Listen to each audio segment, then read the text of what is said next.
Good evening, you're now with me, Lorenzo Isaac, for TVS Nightline. Here are the headlines for tonight. Sarawak Governor and wife to host open house on the first day of Hari Raya.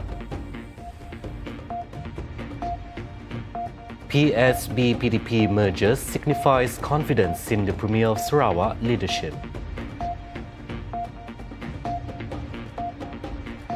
Sarawak boxing team has set a target of 6 gold medals at the upcoming Sukma Games.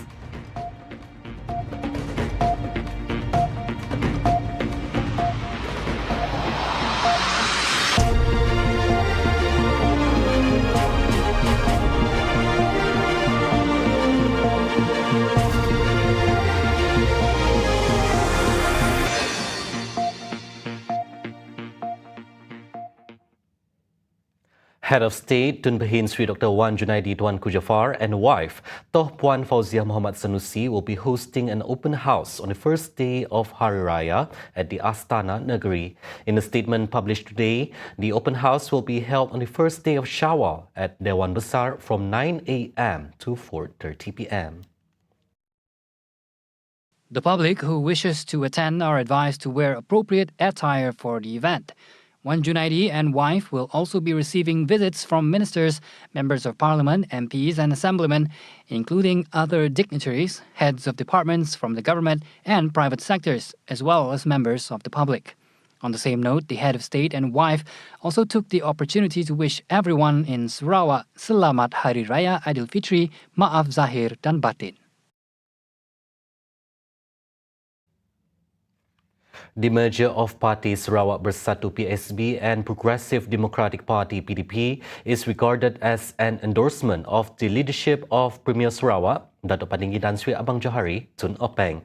According to Vice President of Parti Pesaka Bumiputra Bersatu PBB, Datuk Sri Abdul Karim Rahman Hamzah, the decision should be welcome as it signifies an even greater support for Gabungan Parti Sarawak GPS. Saya melihatnya satu hikmah, satu karya yang bagus untuk dan satu manifestasi sokongan terhadap pucuk pimpinan Ahmad Muhammad Premier.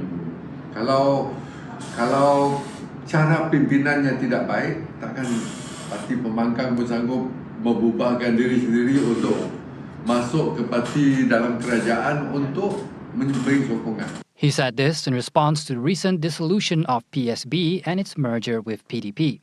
Karim also added that the union is also a step forward for GPS in progressing Sarawak. Dalam banyak-banyak parti dalam pilihan raya negeri yang lepas yang memberi tentangan yang hebat kepada GPS adalah PSB. Karena kalau kita lihat dari segi jumlah kemenangan mereka lagi bagus daripada parti yang sudah lama didaftar, DAP, dan DAP hanya menang 2, mereka menang 4 saja.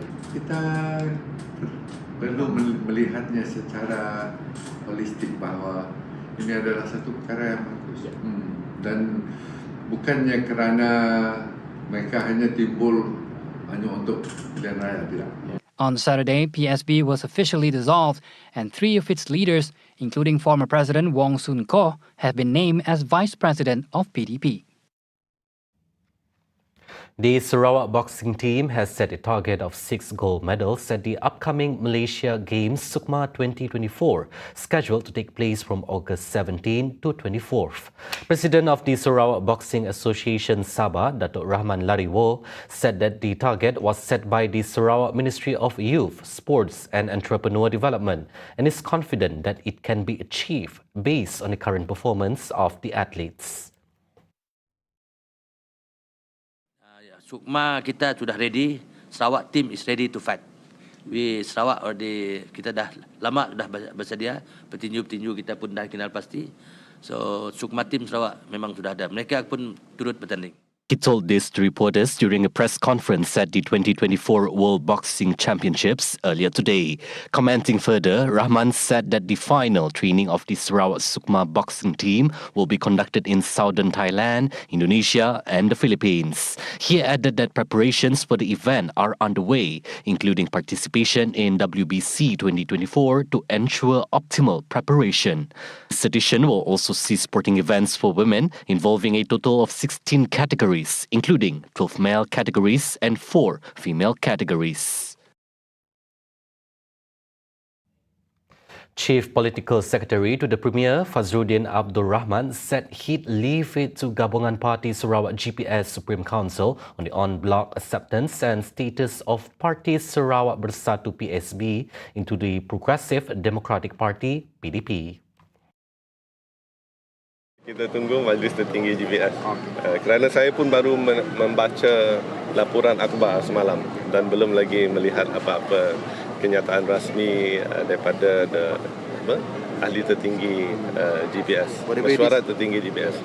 Whatever it is, it shows how confident PSB is dengan inisiatif yang dibawa oleh PSB Premier kita dan kerajaan GPS. So, mereka jika ianya benar, mereka should be on the ground juga, menjelaskan kepada rakyat dan masyarakat demi kelangsungan inisiatif ini untuk rakyat. Nonetheless, Fazruddin described it as a positive development. Mengikut proses, saya pasti mungkin PDP akan membuat laporan ini kepada pihak tertinggi atau the Council of GPS, Council Tertinggi GPS. Tetapi secara umumnya, saya melihat ini menunjukkan keyakinan PSB terhadap inisiatif yang telah dilaksanakan oleh kerajaan GPS yang sebelum ini mereka tentang. Jadi mungkin mereka telah melihat dengan sebenar-benarnya inisiatif dan polisi kerajaan GPS yang betul-betul memberi manfaat kepada rakyat.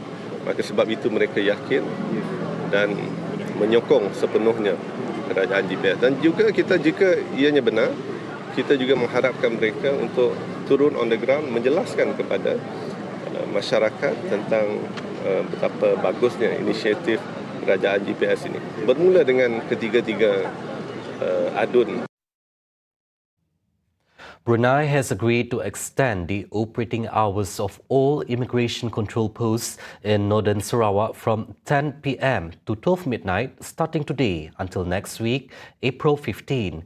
Sarawak Deputy Minister of Food, Industry, Commodity and Regional Development M5 Court, Datuk Dr. Abdul Rahman Ismail said that the operation hours extension would facilitate the movement of residents in both countries using land routes to return home for Hari Raya holidays.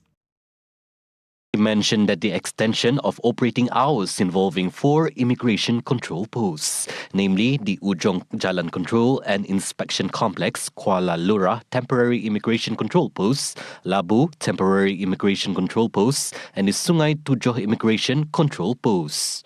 Kita mengucapkan terima kasih kepada kerajaan negara Brunei Darussalam kerana telah pun membenarkan penambahan waktu selama 2 jam daripada tutup sempadan pukul 10 dilanjutkan kepada pukul 12 daripada 8:04 sehingga 15:04 dan ini memudahkan pergerakan terutama mereka yang datang daripada sebelah Kota Kinabalu, Lawas dan juga daripada sebelah Miri untuk balik ke Limbang. He told this to reporters during the distribution ceremony of aid for Asnaf groups and the youth movement of the United Bumiputra Party PBB branch N79 Bukit Kota in Limbang on Sunday. He also urged Sarawak residents returning to their villages for the Raya celebration to plan their journeys, especially those driving, by inspecting their vehicles before starting their journeys to ensure a safe arrival at their destinations. Ops Selamat, in conjunction with Hari Raya Aidilfitri celebration this year, will be focusing on road accidents and crime prevention in residential areas during the festive season. Miri District Chief of Police ACP Alexan Nagachabu said the 6-day operation starting today until April 13 will involve over 165 officers and members of the Miri IPD Police. Di operasi Ops Selamat untuk IPD Miri kita akan bermula pada hari ini iaitu 8 hari bulan April 2024 dan akan diadakan selama 6 hari iaitu sehingga 13 April 2024. Jadi untuk IPD Miri seramai 165 orang pegawai dan anggota polis daripada semua cawangan, semua bahagian dan juga semua balai yang ada di IPD Miri akan kita libatkan. Jadi operasi ini kita akan memberi fokus kepada dua perkara utama iaitu satu, pencegahan kemalangan jalan raya terutamanya kemalangan maut di jalan raya dan juga satu lagi pencegahan jenayah. Pencegahan jenayah ini kita akan beri tumpuan kepada rumah-rumah yang ditinggalkan iaitu ketika penghuninya balik bercuti di sepanjang musim perayaan ini. He said this during the launch of the Road Safety Campaign in conjunction with the Hari Raya Aidilfitri celebration on Monday. Alexan mentioned that 5 areas have been designated for patrols aimed at preventing road accidents, including the Miri Pujut Road, Miri Bypass Road, Bakam Road, Pan Borneo Highway, and the coastal road areas of Miri. Road users, particularly those embarking on long journeys, are advised to have adequate rest and ensure that their vehicles are in good condition. Additionally, individuals leaving their residence during the festive season are urged to notify the police either by completing a form at the nearest police station or online via the volunteer smartphone platform. The Rainforest World Music Festival, RWMF 2024, is gearing up for an incredible event this year, with tickets set to go on sale this Friday, April 12th. The highly anticipated festival will take place from June 28th to June 30th, featuring a stellar lineup of world-class international musicians and performers, including award-winning Japanese musician Kitaro, Havana Social Club, Dato' Zainal Abidin, and Sarawakian multi-talented artist Belle Sisowski. This year, the Rainforest World Music Festival 2024 embraces the theme of evolution. Featuring a diverse lineup of 21 acts in total, the festival brings together 68 international musicians from 14 countries across 6 continents, alongside 63 talented local artists. Festival goers will have the option to choose from various ticket categories, ensuring an experience tailored to their preferences. For those seeking a single-day immersion into the festival, the one-day pass is available with special early bird prices available from April 12th to May 5th, priced at 235 ringgit for adults. Purchasing early bird tickets means a saving of up to 40%. The pre-sale period from May 6th to June 27th offers tickets at 283 and door sale prices at 333. For music enthusiasts looking to delve into the full weekend of festivities, the coveted 3-day pass grants access to all that the RWMF 2024 has to offer, priced at 635 ringgit for adults. Right after the break, MCMC issues warning against disharmonious content. Nicaragua calls out Germany's double dealings. Right here on TVS Nightline, stay tuned.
Welcome back. A Malaysian Maritime Enforcement Agency personnel who was shot in the eye in a shootout in the Kunak waters yesterday has gone permanently blind in his left eye.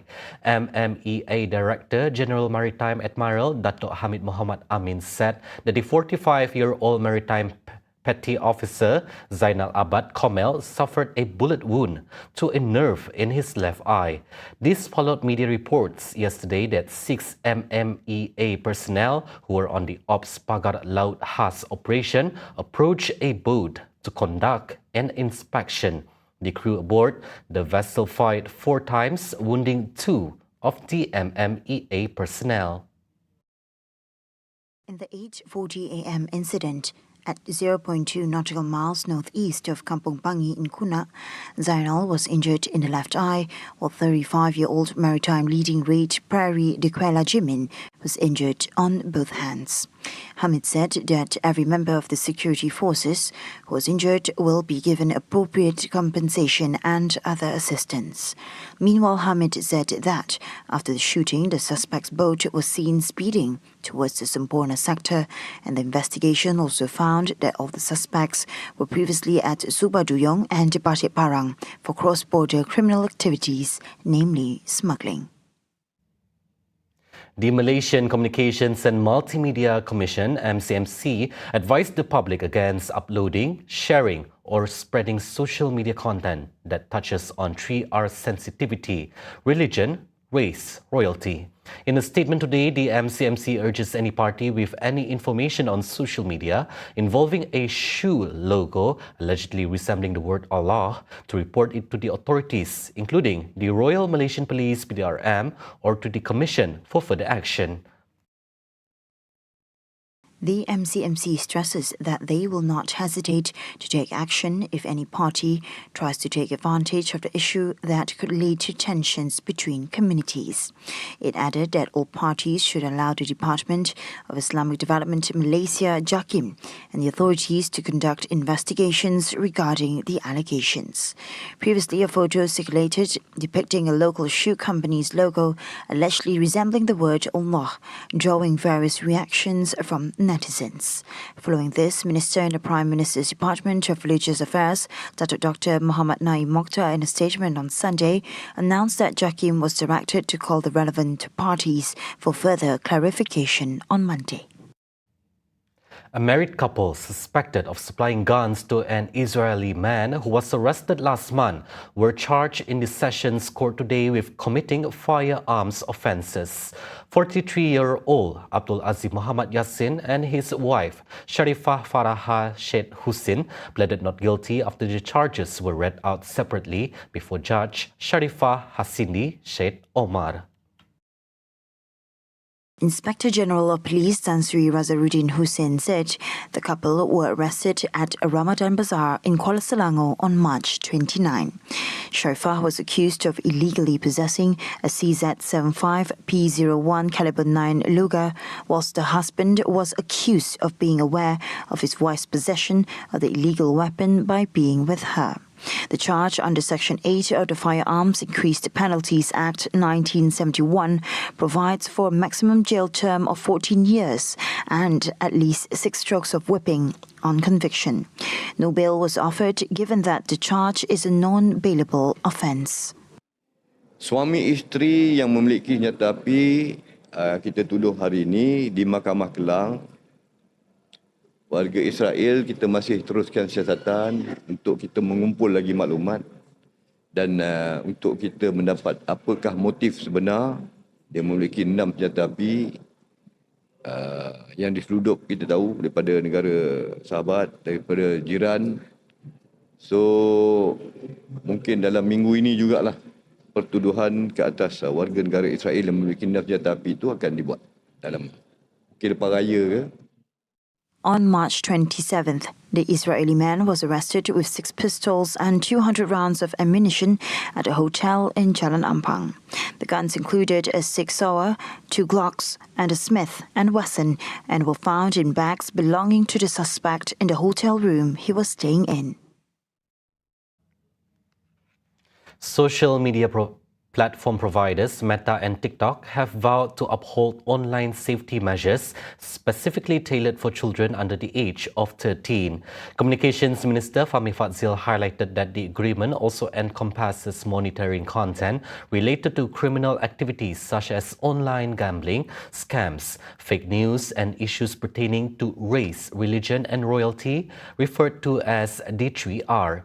He also added that this is in line with the Madani government's commitment to ensure the rights of Malaysians to voice their concerns and ensure a productive, harmonious and safe use of internet for all.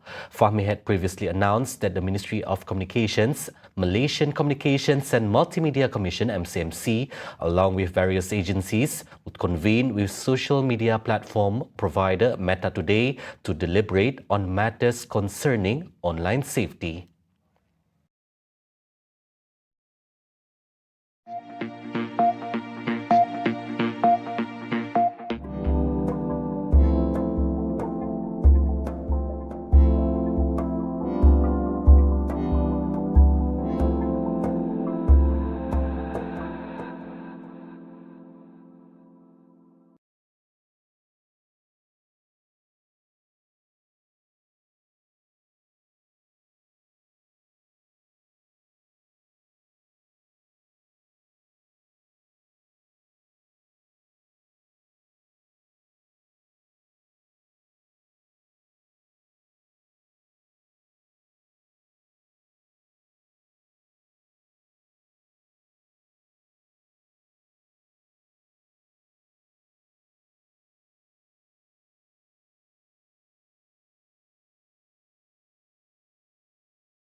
On to world news.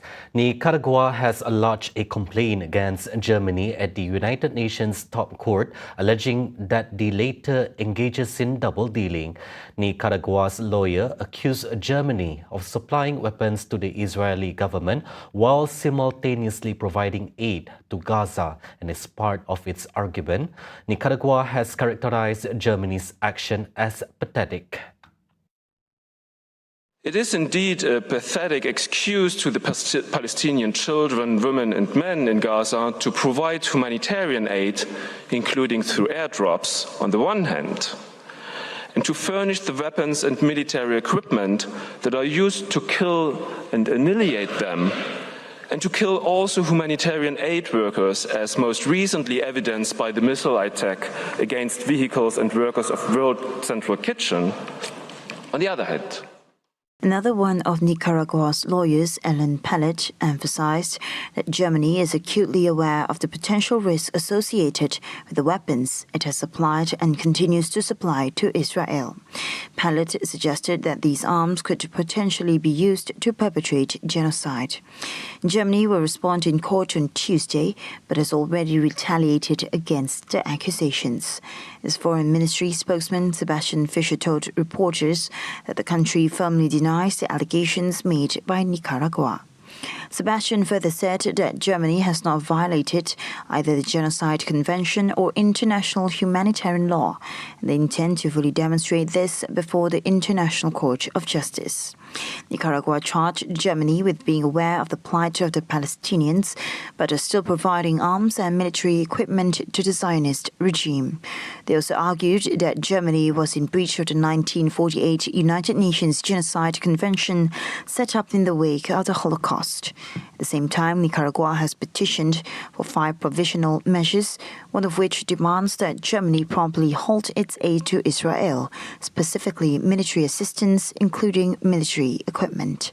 Additionally, Nicaragua has urged the court to instruct Germany to rescind its decision to suspend funding for the United Nations Relief and Works Agency for Palestine refugees. A Brussels-based lawyer for Ecuador's ex-vice president George Glass, who was arrested when elite police stormed Mexico's embassy in Quito, said she feared for his life and pleaded for international help. Ecuadorian special forces on Friday forced their way into Mexico's embassy to grab Glass, who had taken refuge there since December, after an arrest warrant was issued against him for alleged corruption. Mexico had granted him political refugee status just hours before the raid. A mí lo que me importa es la vida de Jorge. Y creo que Jorge Glass está en grave riesgo, en un riesgo inminente, en manos del Estado. Esto es un secuestro y creo que en cualquier momento lo pueden matar. Nosotros prelamos para que la comunidad internacional intervenga. Él todavía tiene el estatus de asilado político del gobierno mexicano, de los Estados Unidos mexicanos, y prelamos para que él sea devuelto a la próxima embajada más próxima de Ecuador. The intrusion into the diplomatic mission has triggered a political storm, with Mexico, several other Latin American states, Spain, the European Union and the UN chief condemning it as a violation of the 1961 Vienna Convention governing international relations. Mexico, which cut off diplomatic relations and pulled its diplomatic personnel out of Ecuador, said it was filing a complaint on Monday at the International Court of Justice in The Hague. Vera said Glass still held the status of political refugee and urged the international community to step in to see him released to Mexican jurisdiction. When an overcrowded makeshift ferry sank off the north coast of Mozambique, killing more than 19 passengers on board, children included, the converted fishing boat carrying about 130 people ran into trouble as it tried to reach an island of Nampula province. According to a report from Nampula's Secretary of State, Jamie Nito, rescuers had found 5 survivors and were searching for more, but sea conditions were making the operation difficult. Nito said most passengers were trying to escape the mainland due to panic caused by disinformation about cholera. However, an investigative team is working to find out the causes of the disaster. Based on government data, the Southern African country, one of the world's poorest, has recorded almost 15,000 cases of the waterborne disease and 32 deaths since October. Nampula is the worst affected region, accounting for a third of all cases. See the world closer with TVS as we bring you the latest news updates both locally and internationally. For more headlines anytime, anywhere, just head on to our official website at tvsarawak.my or follow us on our social media platforms at TV Sarawak. Those were the updates on TVS Nightline. I'm Lorenzo Isaac. Thank you for watching and have a good night.